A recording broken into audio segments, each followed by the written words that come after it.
Welcome to the Skeptic Zone, the podcast from Australia for science and reason.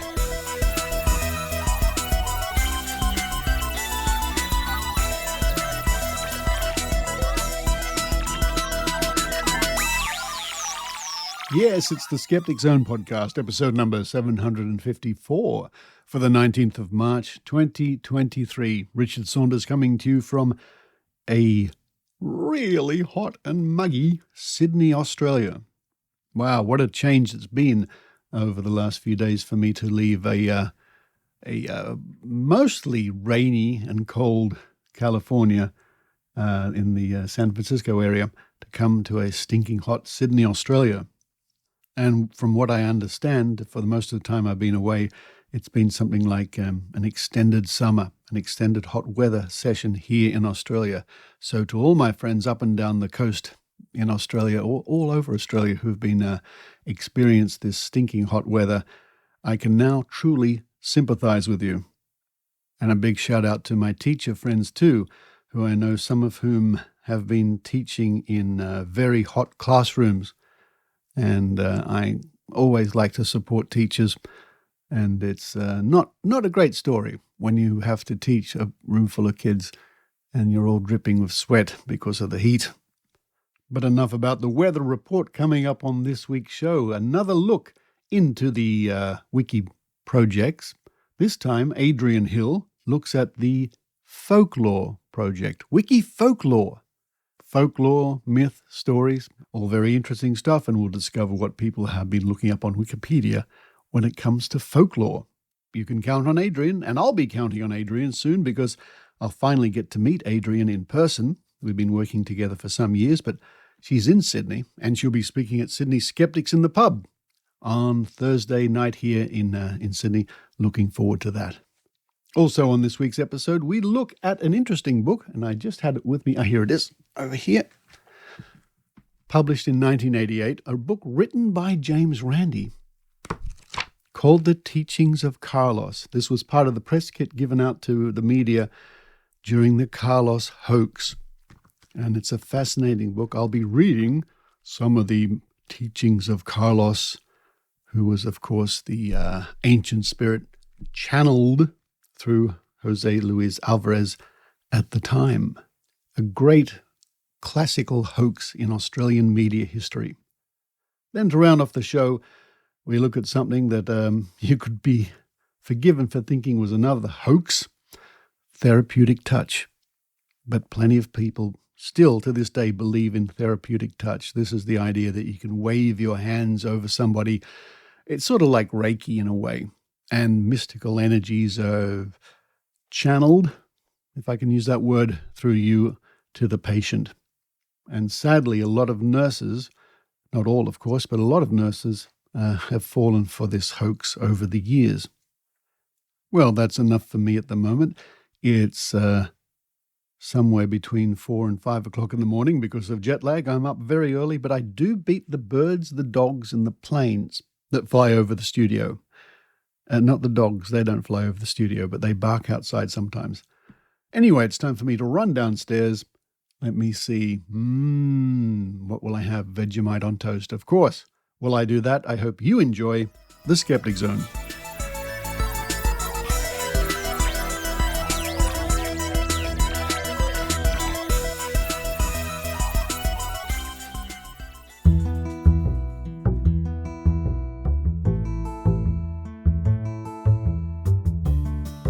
You can count on Adrienne with Adrienne Hill. Hello everyone, this is part 5 of my series of reports looking at wiki projects on Wikipedia. According to Wikipedia's own definition, a wiki project is, quote, a group of editors that wish to work together as a team to improve Wikipedia. A successful wiki project contributes toward Wikipedia's mission of building an encyclopedia, end quote. So this time, we're going to take a look at the articles associated with a wiki project of particular interest to skeptics and Skeptic Zone friend, Ben Radford, WikiProject Folklore. This wiki project states that, founded in 2018, the wiki project's goal is simple: to improve Wikipedia's coverage of folklore-related topics to identifying and employing sources from folklore studies. Members build relevant articles that meet Wikipedia's reliable source criteria, develop categories and templates, and work to improve pre-existing problem articles that fall within the scope of the project. According to Wikipedia, folklore is shared by a particular group of people. It encompasses the traditions common to that culture, subculture, or group. This includes tales, myths, legends, proverbs, poems, jokes, and other oral traditions. They include material culture, such as traditional building styles common to the group. Folklore also includes customary lore, taking actions for folk beliefs, the forms and rituals of celebrations such as Christmas and weddings, folk dances, and initiation rites. This project's main page is called WikiProject_Folklore, and of course it has a popular pages called WikiProject_Folklore/popular_pages. The links will be included in this week's show notes. And now, with the help of Richard Saunders, let's take a look at the top 10 Wikipedia articles per number of page views listed at the popular pages. The list we'll use comes from data collected on February 28, 2023, so it's reasonably up to date.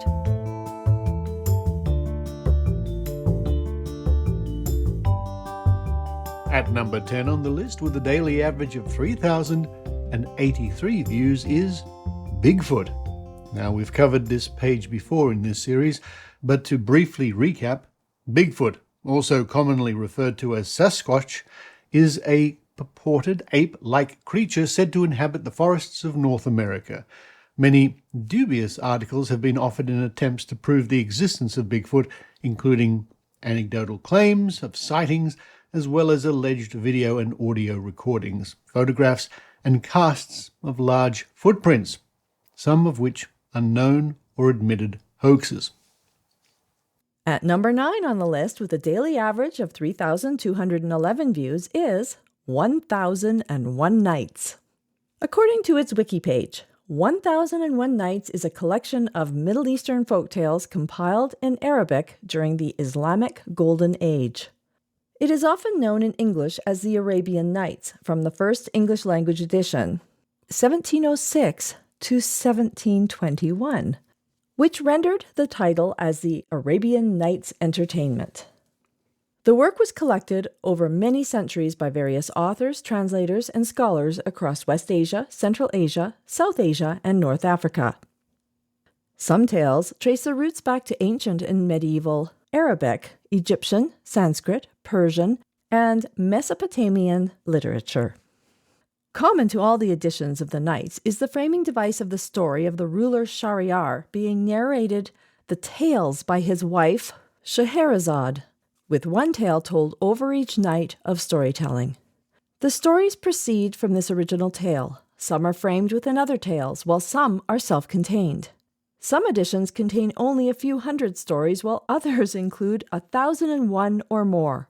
The bulk of the text is in prose, although verse is occasionally used for songs and riddles and to express heightened emotion.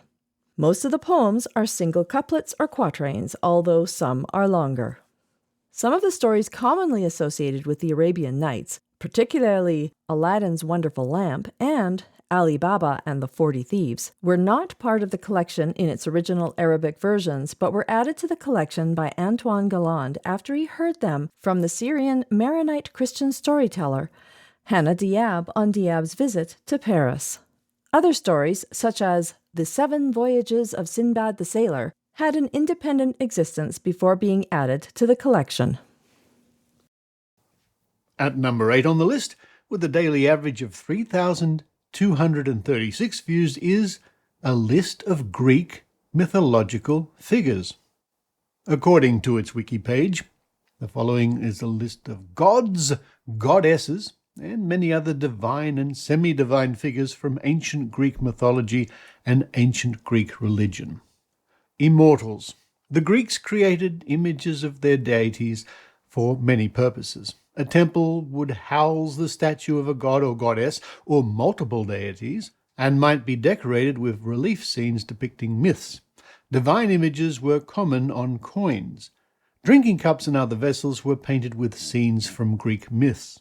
Among the list of the divine, and there are many, are Aphrodite, goddess of beauty, love, desire, and pleasure; Apollo, god of music, arts, knowledge, healing, plague, prophecy, poetry, manly beauty, and archery; Ares, god of courage, war, bloodshed, and violence; Artemis, virgin goddess of the hunt, wilderness, animals, the moon, and young girls; Dionysus, god of wine, fruitfulness, parties, festivals, madness, chaos, drunkenness, vegetation, ecstasy, and the theatre; Hades, king of the underworld and the dead. He is also a god of wealth; Hera, queen of the gods and goddess of women, marriage, childbirth, heirs, kings, and empires; Hermes, god of boundaries, travel, trade, communication, language, writing, cunning, and thieves; Poseidon, god of the sea, rivers, floods, droughts, and earthquakes; Zeus, king of the gods, ruler of Mount Olympus, and god of the sky, weather, thunder, lightning, law, order, and justice. At number 7 on the list, with a daily average of 3,342 views, is religion. Now, there's a broad topic. According to its Wikipedia page, religion is a range of social-cultural systems, including designated behaviors and practices, morals, beliefs, worldviews, texts, sanctified places, prophecies, ethics, or organizations that generally relate humanity to the supernatural, transcendental, and spiritual elements. Although there is no scholarly consensus over what precisely constitutes a religion. Interesting. Different religions may or may not contain various elements ranging from the divine, sacredness, faith, and a supernatural being or beings.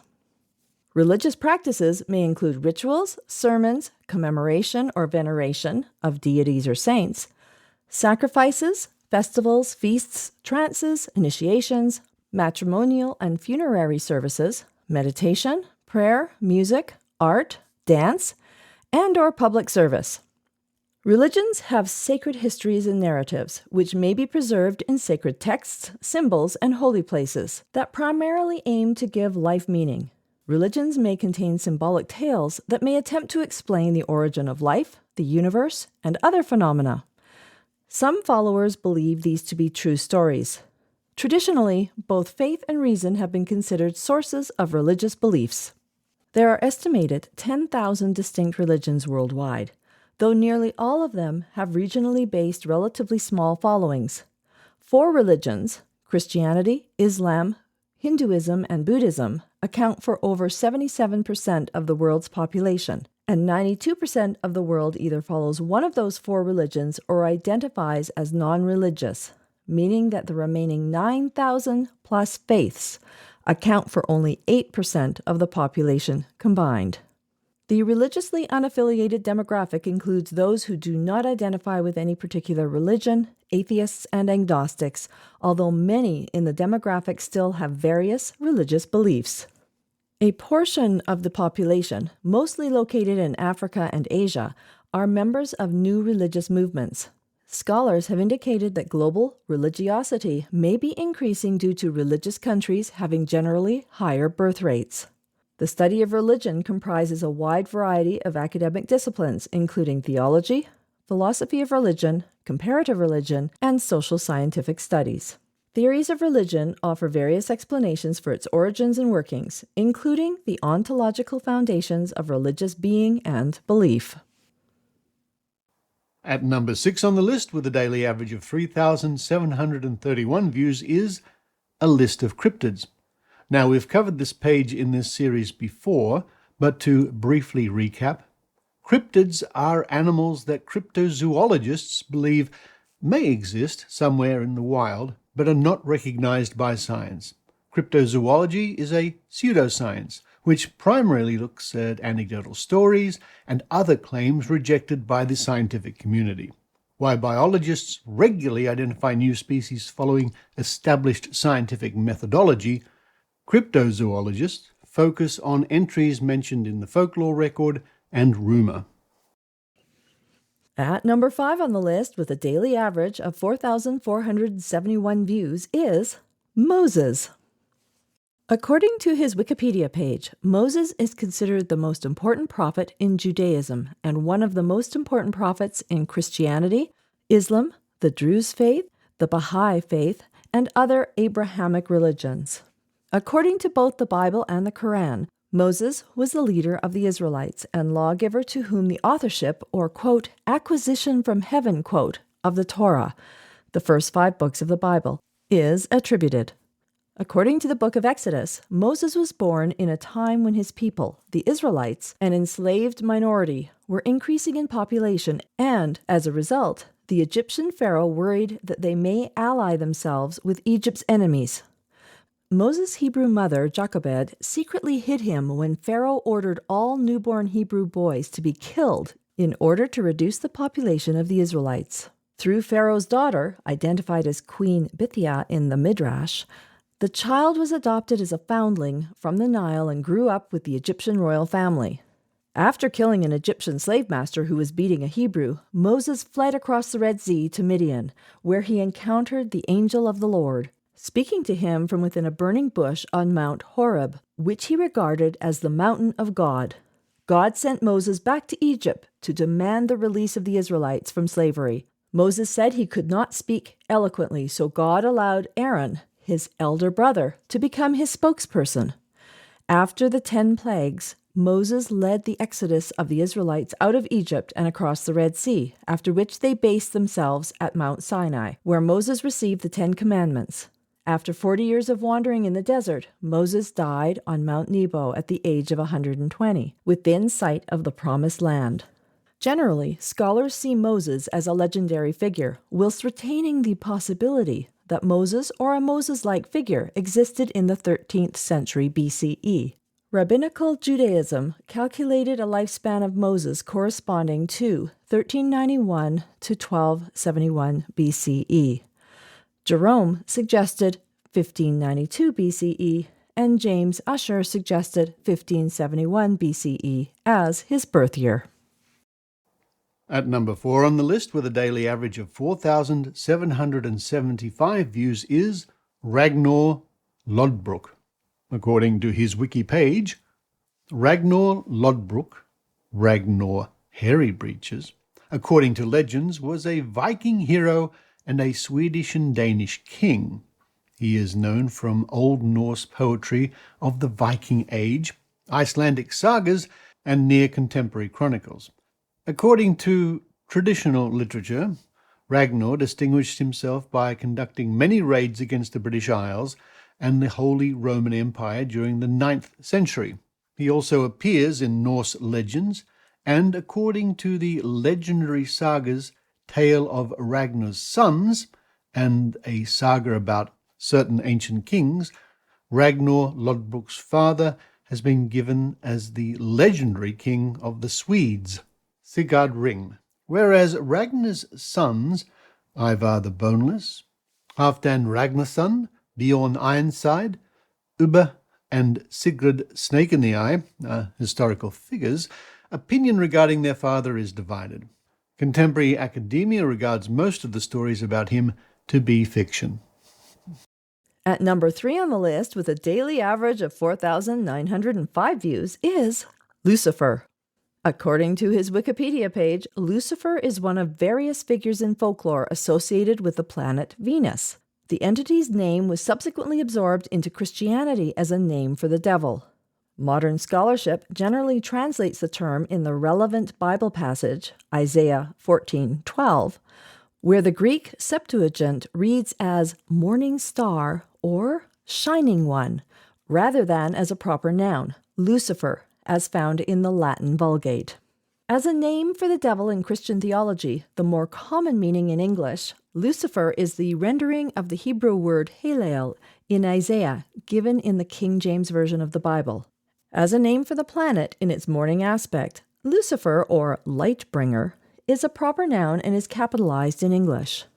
In Greco-Roman civilization, it was often personified and considered a god, and in some versions considered a son of Aurora, the dawn.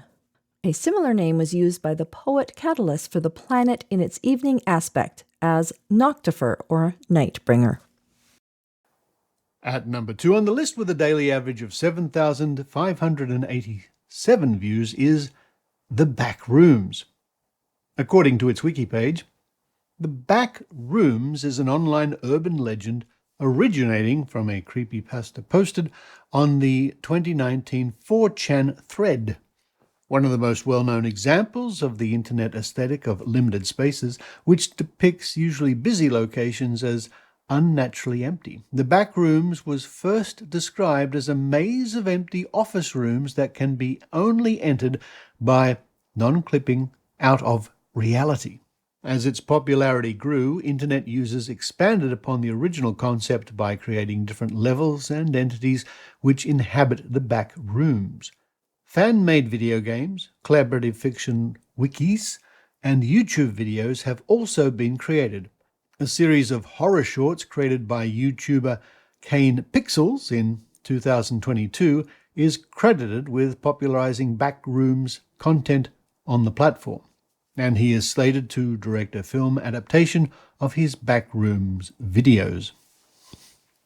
And finally, at number 1 on the list, with a daily average of 15,257 views, is a fun one that I was not familiar with. It is a brownie.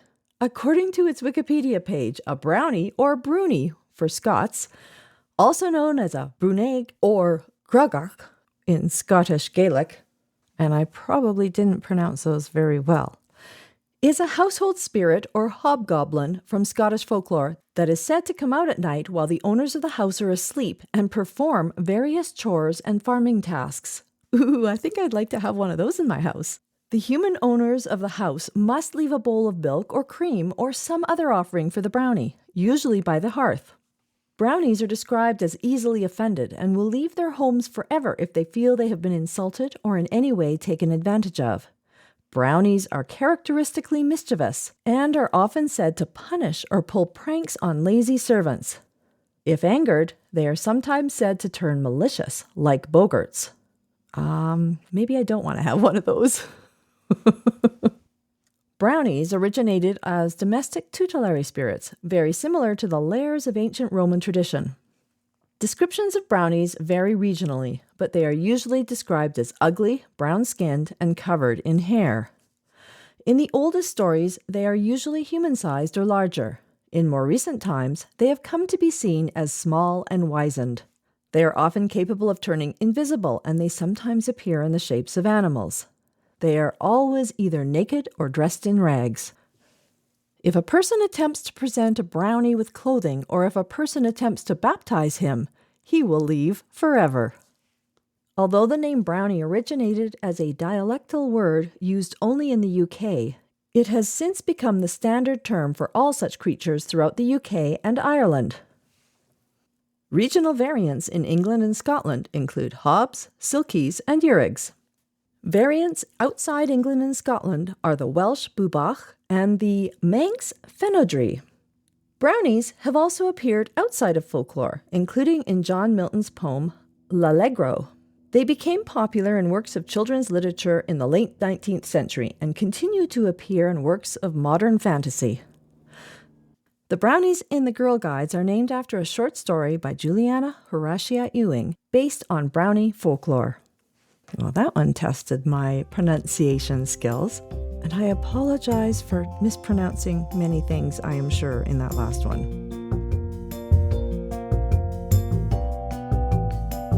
And there you have it, the top 10 list as recorded on the WikiProject Folklore. Now, before you ask, here are the subjects making up numbers 11 to 20.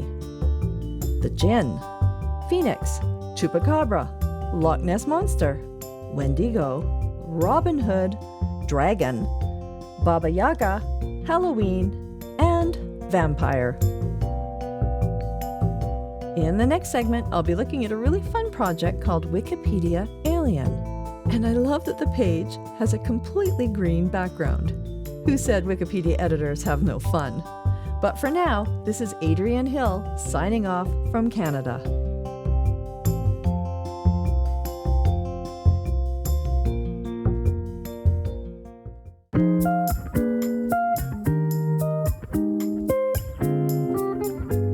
Hey everyone, Adrienne Hill here, and I'm really excited to announce I'm going to be heading to Sydney on March 14th, Canada time, and will be attending a Skeptics in the Pub on Thursday, March 23rd.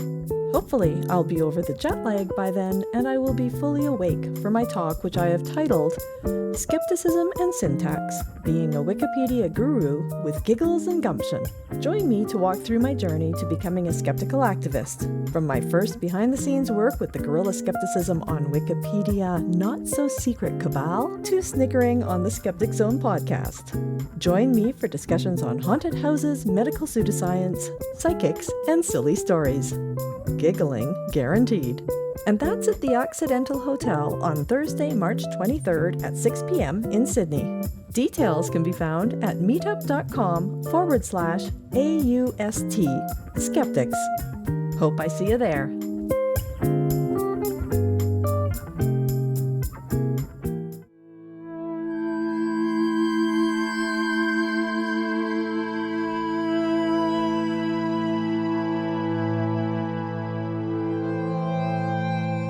In 1988, James Randi helped pull off one of the great hoaxes in Australian media history. It was the year of the Great Carlos Hoax. Now, briefly, the Great Carlos Hoax was brought about by Richard Carlton, a fine man who died some years ago, who was a reporter on the Australian version of 60 Minutes. Richard was an amateur magician as well, and a skeptic. He was very skeptical of the claims of the New Age and so on. And he also noticed how the Australian media would often take things at face value, especially when it came to the claims of the New Age, and not really do much research in order to get a story. So he, together with James Randi, developed the idea for a channeler to visit Australia to test the media, to see if the media would do their research to discover this channeler was a fake. Channeling and channelers were very popular at the time. People who would put on silly voices, feign going into some sort of altered state, and then be possessed by the spirit of some ancient philosopher. Now, I won't go into all the details about the hoax this time, but I will be linking in the show notes to the 60 Minutes episode which talks about the whole adventure.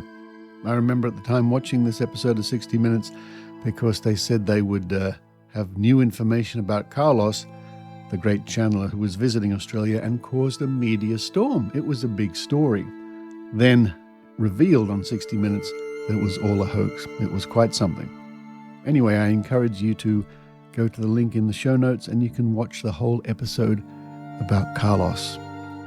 But to give you an idea, here's a short clip from the 60 Minutes report dealing with when Carlos, who was, of course, played by Jose Alvarez, also known as Deyvi Pena, Randi's companion at the time, of course, appeared at the Sydney Opera House. First, let's take a look at the Opera House last Sunday. Hundreds packed in to see a shy young artist named Jose Alvarez suddenly become the wise old spirit, Carlos. I will tell you about love and living. They came in their hundreds, the faithful and the curious. They came to hear pearls of wisdom cast by Carlos. In a way, crystals are fossils of long ago. Long dead spirits. Carlos, if you believe him, is a spiritual messenger who occupies the body of this 19-year-old Puerto Rican artist, Jose Alvarez. I thought it was great, very sincere, I thought. Do you believe him? Yeah, I do. I am Carlos. Last Sunday, the Opera House Drama Theatre was packed with a near-capacity crowd of 500, there to listen to Carlos and to have their questions passed on to him by his disciples. Can you cure my migraines? This is a question for a lady. And this lady is wearing aqua-colored crystals.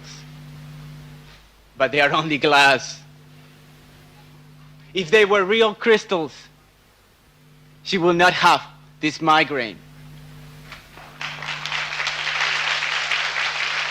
And apart from this fanciful medicine, Carlos has some other homegrown homilies. Crystals are great sources of power. This is all good New Age stuff. Reincarnation, spiritual healing, and the critical role of crystals. The earth itself is a gigantic crystal. All life on earth derived from crystal power. Well, Carlos had foreshadowed his visit to Australia, not through a sign from the heavens or a natural disaster, but through a good old-fashioned public relations campaign. This is how it was organised. First, the key Sydney media received this glossy public relations handout. Now, inside there's a book of Carlos's teachings, various glossy photographs of the chap and other paraphernalia. Also available is a specially produced sound cassette and, available on demand, a specially produced video. Many of the people who went to see Carlos that night in the Sydney Opera House were convinced he was real or were curious, but there were plenty of people who would have forked out lots of money to buy crystals or private readings and so on. As mentioned in the 60 Minutes report, one of the items in the press kit, which went out to reporters before the arrival of Carlos in 1988, was a small book called, and I have it here, The Teachings of Carlos, the incredible pronouncements of an ascended master, channeled through Jose Luis Alvarez, copyright 1988. So I thought I would read some of these wondrous insights from the book. This is a book that's very hard to get these days, and if you can get it at all. And the copy I have, if I open a few pages, signed to James Randi, alias Carlos, because James Randi wrote this book.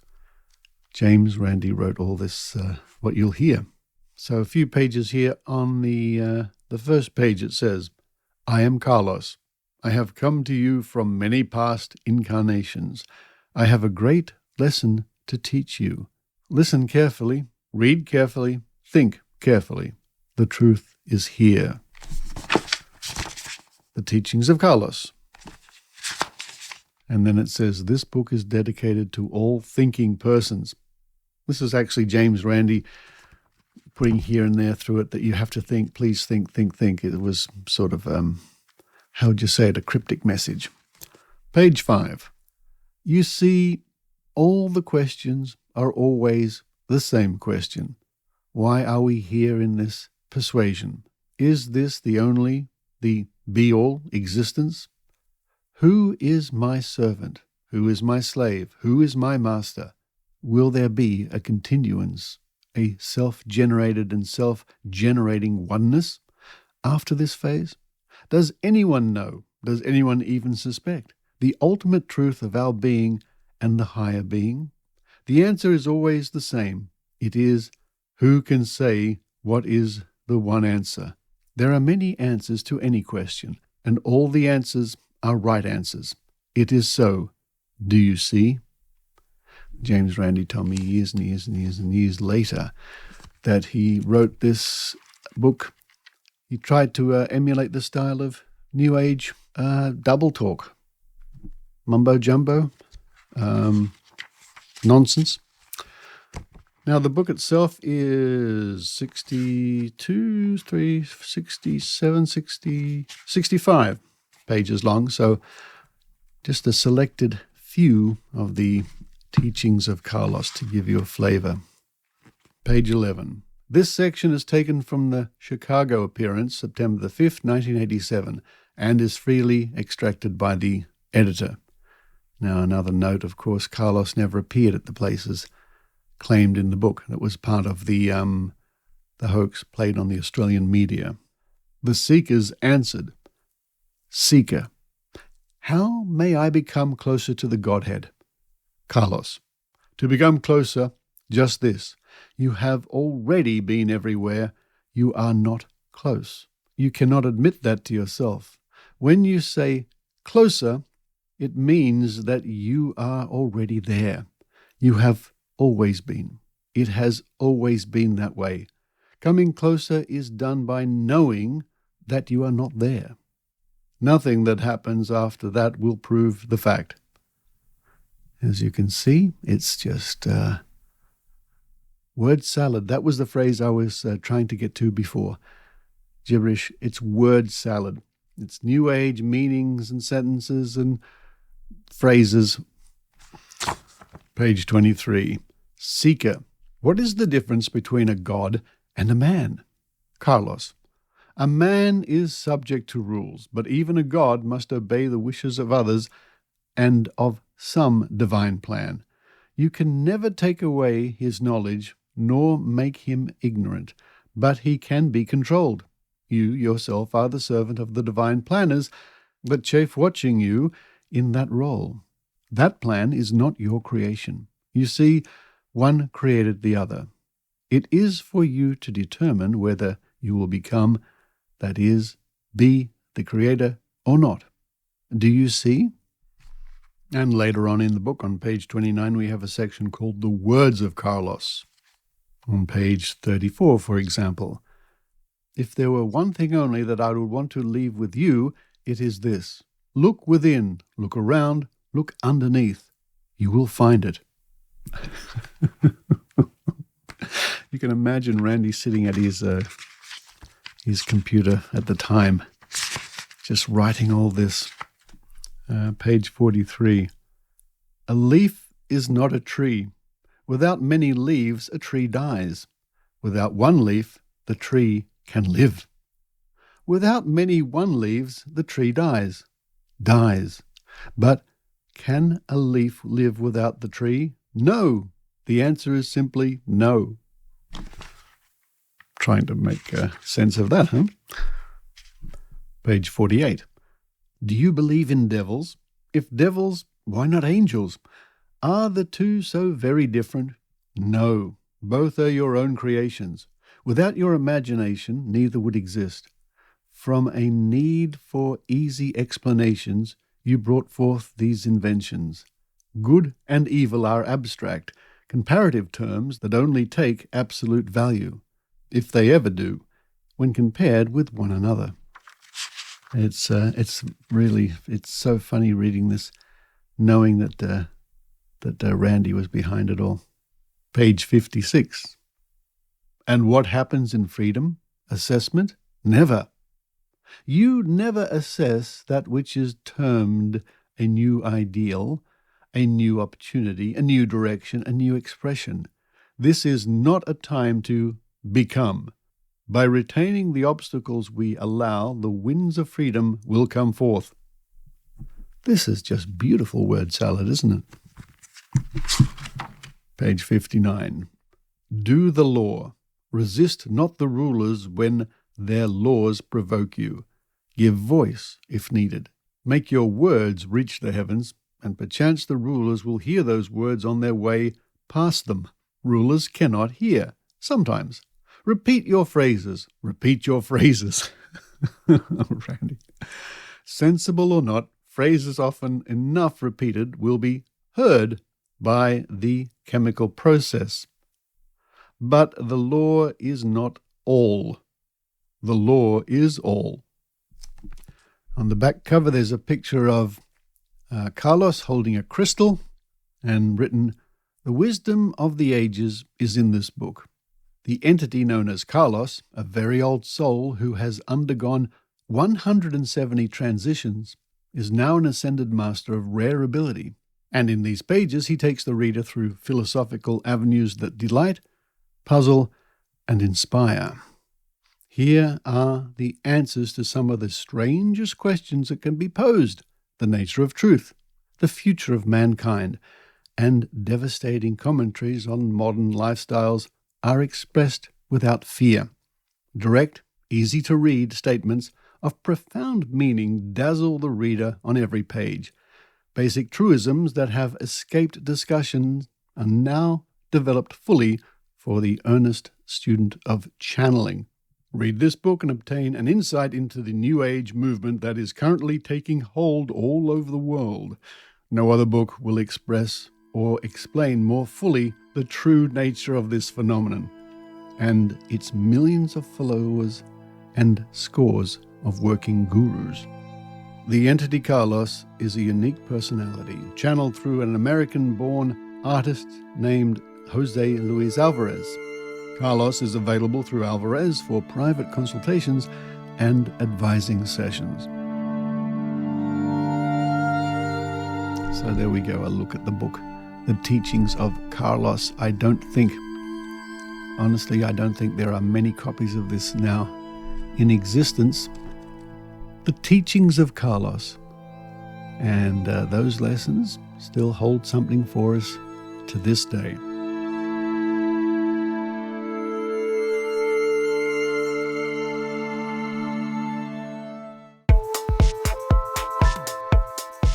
Hi, this is Susan Gerbeck from GSOW. That's Guerrilla Skepticism on Wikipedia. I want to thank everyone who, via the Skeptic Zone podcast, has contacted me to become an editor on Wikipedia. Together, we have worked on or created thousands of Wikipedia pages with countless thousands of people from all over the world accessing those pages each day. In fact, we are approaching 200 million page views. Like many listeners, I also give back to the Skeptic Zone podcast via monthly micropayments, and I want to encourage you to do the same. Is the information and entertainment you get each week from the show worth $5 or $10 a month? I sure think it is. Just click the link at skepticzone.tv and show your practical support. Thank you.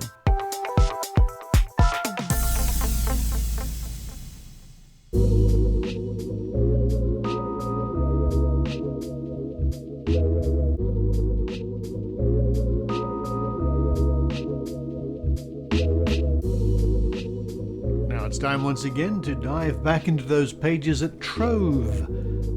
At trove.nla.gov.au, the online resource from the Australian Government and the National Library of Australia, thank you very much, full of digital archives going back decades and decades and, well, decades, centuries, millennia, to the beginning of time. Well, not quite that far back, but certainly millions of articles for you to peruse. And this week I thought we'd look at a very interesting form of so-called alternative medicine. Not so popular now. It had its heyday some time ago. Maybe I'm out of touch. And speaking of touch, it's Therapeutic Touch.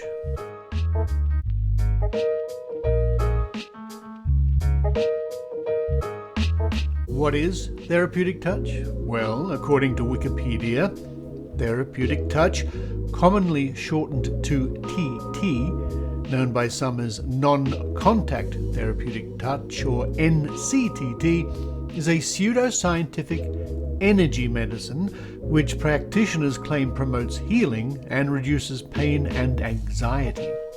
Therapeutic Touch is a registered trademark in Canada for the, quote, structured and standardization healing practice performed by practitioners trained to be sensitive to the receiver's energy field that surrounds the body.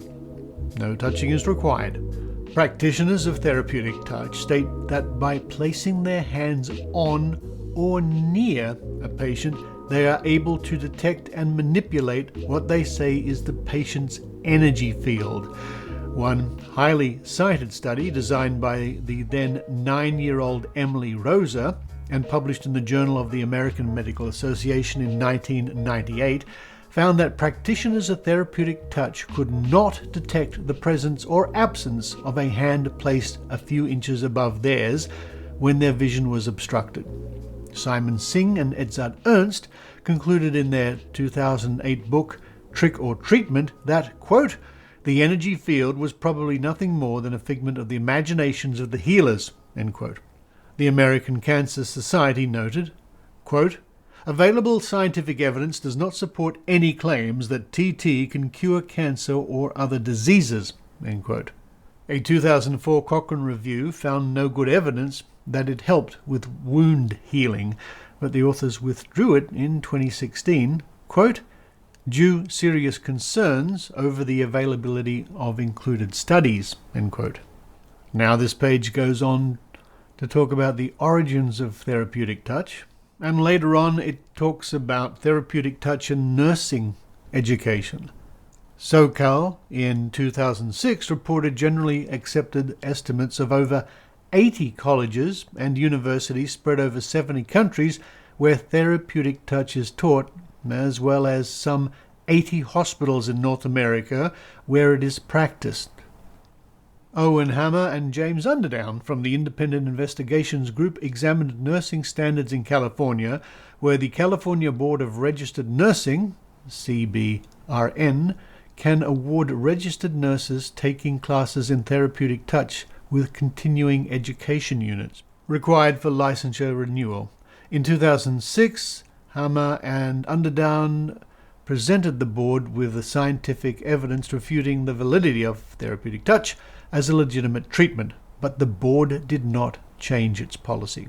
So, a little unusually, we're going to start this week's Trove from clippings and so forth with a flyer, a double-page flyer I discovered in a Sydney hospital in 2002.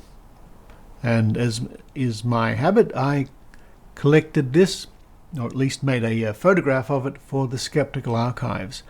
This was on the bulletin board or the notice board in a corridor in a Sydney hospital 11 years ago. A complementary therapy for professional nursing practice. Attention, all nurses. Learn this nursing innovation in a 2-day workshop based on nursing theory, supported by nursing research. Endorsed by Southeastern Area Health Service, November 23 and 24. Venue, Research and Education Centre, Short Street, Cogra, New South Wales, with Debbie Smythe, RN, RM, and various other degrees. Certified Therapeutic Touch Teacher, Practitioner, past President of Australian College of Holistic Nurses. That was page 1, and on the other side of the page it says, Therapeutic Touch, a nursing treatment to help or heal.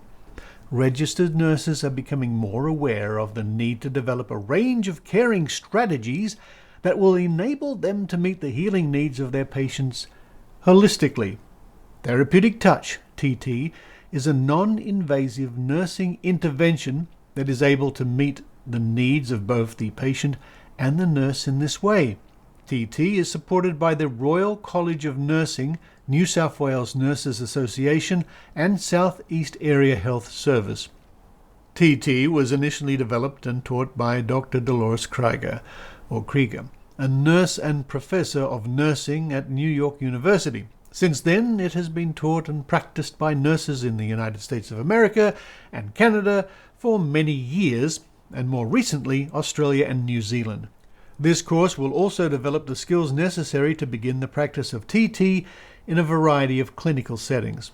Course Facilitator, Debbie Smythe, RN, RM, and various other degrees, which go on for a whole line, is a holistic nurse, consultant, and a palliative care nurse in Mount Olivet Hospice, Brisbane, I think that is pronounced, and a past president of the Australian College of Holistic Nurses. Debbie studied TT in the USA in 1983 and 1989 under Dolores Krieger's program at New York University, and in Adelaide in 1992 and 1993 with Dr. Janet Quinn and Dr. Krieger, respectively. Debbie has researched TT, topic of her master's thesis, and practiced TT for almost 20 years. She is also credited with introducing TT to Australian nurses by initially teaching it as a university continuing education course in 1989. Since then, Debbie has taught TT to hundreds of nurses both locally and nationally. One of Debbie's current roles is coordinating a holistic care program in the hospice in which TT is one of the modalities offered to patients. Venue, St. George Hospital Research and Education Centre, Room 1-2, South Street, Cogra, New South Wales. Date, November 23 and 24, 2002. Saturday and Sunday. Time 08:30 hours to 16:30 hours. Fee $200, $175 for Holistic Nurse Association of Australian members, $150 full-time students. Fee includes materials, certificate, and morning and afternoon teas. Lunches not included, but may be purchased at nearby shops, or bring your own, or bring a plate to be shared. Note, fees and expenses in relation to this workshop may be tax deductible. And the rest of the page is taken up with your application form, your registration form. Registration form, Therapeutic Touch Workshop, November 2002. I wish to register for the Therapeutic Touch Workshop and enclose the fee. Please make cheque or money order payable to Deyvi Smythe. Now, a quick look around the internet only finds references to Deyvi Smythe, which are more than a decade old. But I guess the point is that in 2002, these flyers and leaflets, this was going on in Australian hospitals. But now let's turn to what newspaper reports I have found covering Therapeutic Touch in the Australian archives. And we first go to the Canberra Times, dated the 2nd of April, 1985.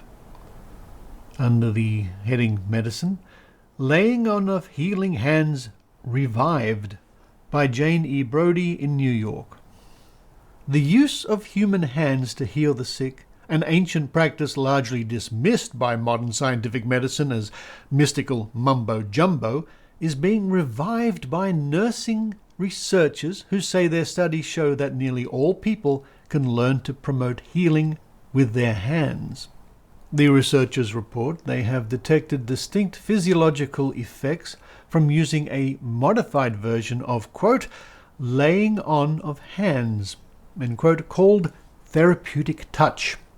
Although others remain skeptical of its benefits, researchers and practitioners of Therapeutic Touch say the method deserves wider study and application as a healing aid.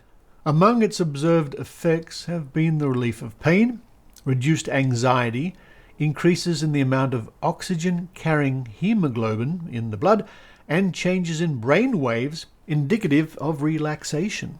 A recently scientifically designed study conducted at a major New York hospital indicated that the effects of Therapeutic Touch go beyond the well-known placebo response, in which patients improve because they believe the therapy is beneficial. In this and other studies, Therapeutic Touch was found to have health benefits even without direct contact between the healer's hands and the patient's body, and even if the patient had no knowledge of what the technique was supposed to achieve. The studies also suggested that healers need not have had any special talents or powers, but simply required instruction and practice in the proper execution of the technique. In these respects, Therapeutic Touch is quite different from psychic healing, which depends on the faith of the recipient in the unique powers of the particular healer. Therapeutic Touch also makes no claims for miraculous cures. Therapeutic Touch is not a panacea, Dr. Janet Quinn, a leading student of the technique, said in a recent interview. People don't throw down their crutches or get cured of cancer. Rather, Dr. Quinn, the recipient of the first federal grant awarded to study the method, described it as an adjunct to traditional medicine and nursing care. Therapeutic Touch is not a method for curing, but of healing. Healing in the original sense of the word. She said, Dr. Quinn, Assistant Director of Nursing Research at the University of South Carolina at Columbia, explained that the word healing was derived from the Anglo-Saxon word heilen, which is spelt H-A-E-L-A-N, I think, from the what is typed here, meaning to be whole or to make whole. She is among a growing number of researchers and clinicians who believe that wholeness and integration of body and mind that has been all but ignored by modern medicine can facilitate healing. Therapeutic Touch has been described by Dr. Dolores Krieger as boosting a patient's own recuperative powers, accelerating the healing process. Among Dr. Krieger's studies are those indicating that laying on of hands can increase hemoglobin levels in the blood of patients. Dr. Krieger is a professor of nursing at New York University and the author of, quote, The Therapeutic Touch, end quote, a book describing the practice and its outcomes, published in 1979 by Prentice Hall. She has been studying therapeutic touch for more than 15 years and has taught it to thousands of health professionals, many of whom use it as part of regular nursing care. Dr. Quinn is a former student of Dr. Krieger's. And again, that could be pronounced Krieger's, I'm not sure. At least two researchers, Philip Clark, a psychiatric nurse at the Dwight David Eisenhower Army Medical Center at Fort Gordon, Georgia, and Mary Jo Clark, an assistant professor of nursing at the Medical College of Georgia, say they believe it is premature to teach and use therapeutic touch.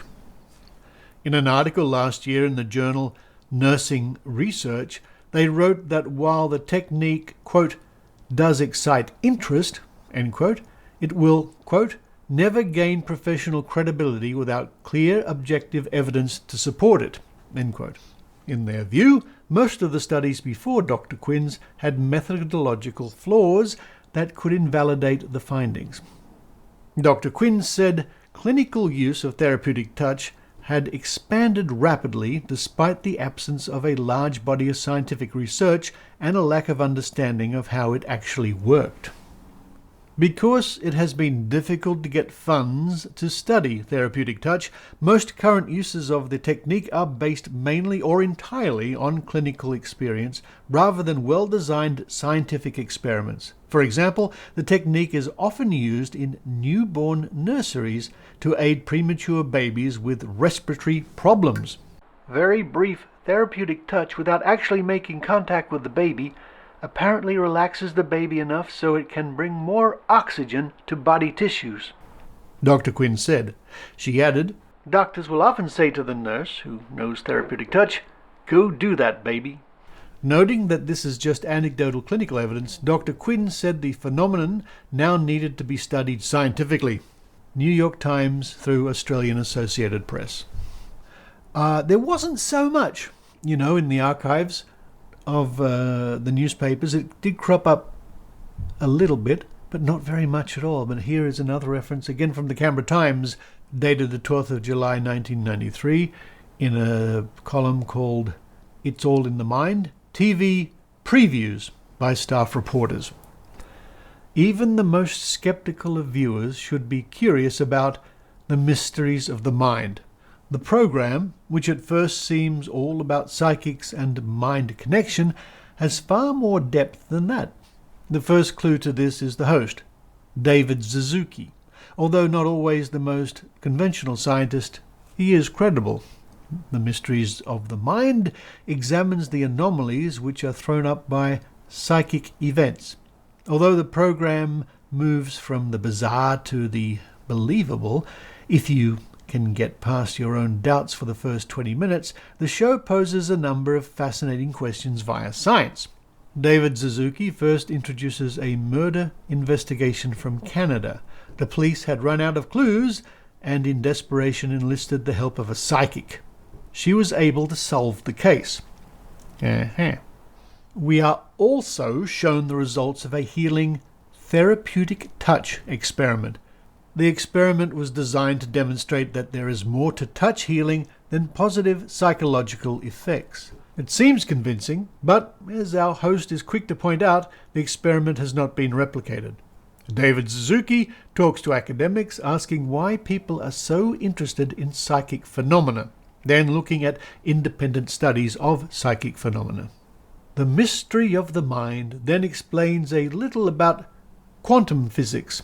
This appears to be a scientific area in which psychic phenomena could be studied, thus removing some of the mystery and perhaps providing some valid evidence.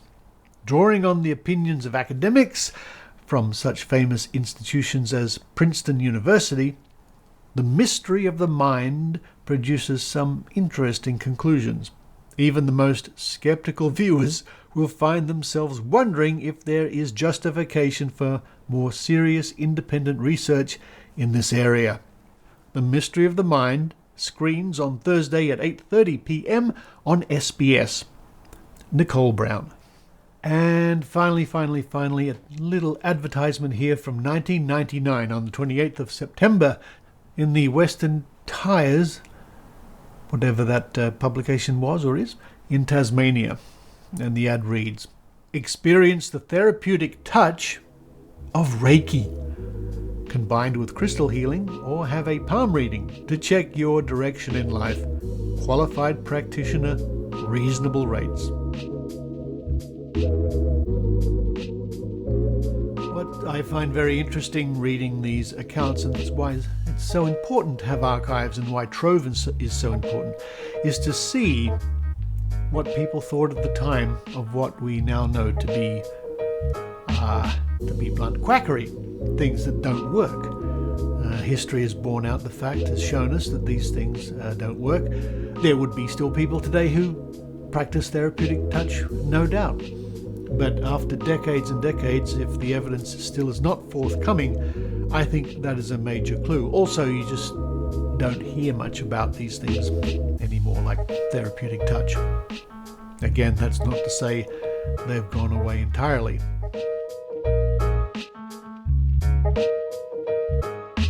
And what I hope doesn't go away entirely is the Trove archive itself. It is under threat from government cutbacks. Let's hope that the government can find the funding to keep this valuable resource going, because when you go to Trove, when you search Trove, when you visit Trove, you never know what you might find.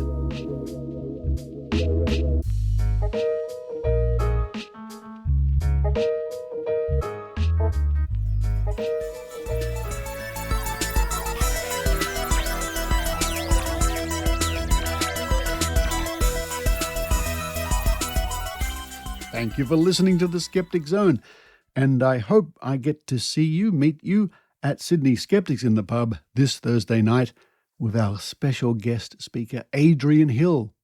And I'll be doing some interviews at the pub, and I think Maynard should be there as well. Sounds like a great night. Again, I should be over jet lag by then. Stay up late enough into the night and enjoy that talk. So on next week's episode, we hope to bring you a report about that very evening. Thank you to all my Patreon and PayPal supporters. And if you want to help keep the show going, just head for skepticzone.tv and click the Patreon or PayPal link. And even if you can contribute $5 a month, which is scarcely any money at all, collectively, it does mean the show can keep going. So a little contribution from you, a price of a cup of coffee a month, and it means a lot here at the Skeptic Zone studios. It's nice to be back in the Skeptic Zone studios. You may have noticed over the past month or so a varying quality in the quality of the recordings that I've been doing. That's because I was in different situations with different microphones and not always able to access a good recording environment, shall we say. I hope you understand. But now I'm back in the studio for a while at least. I can use my regular equipment, again, paid for with the generosity of listeners just like you. But for this week, this is Richard Saunders signing off from steamy, hot, muggy Sydney, Australia. You've been listening to the Skeptic Zone podcast. Please visit our website at www.skepticzone.tv for show notes, contacts, and to access the back catalogue of episodes going back to 2008. You can follow the Skeptic Zone podcast on Twitter at Skeptic Zone, visit our Facebook page, or leave a review on iTunes. You can also support the Skeptic Zone via Patreon or PayPal. The Skeptic Zone podcast is an independent production. The views and opinions expressed on the Skeptic Zone are not necessarily those of Australian skeptics or any other skeptical organisation.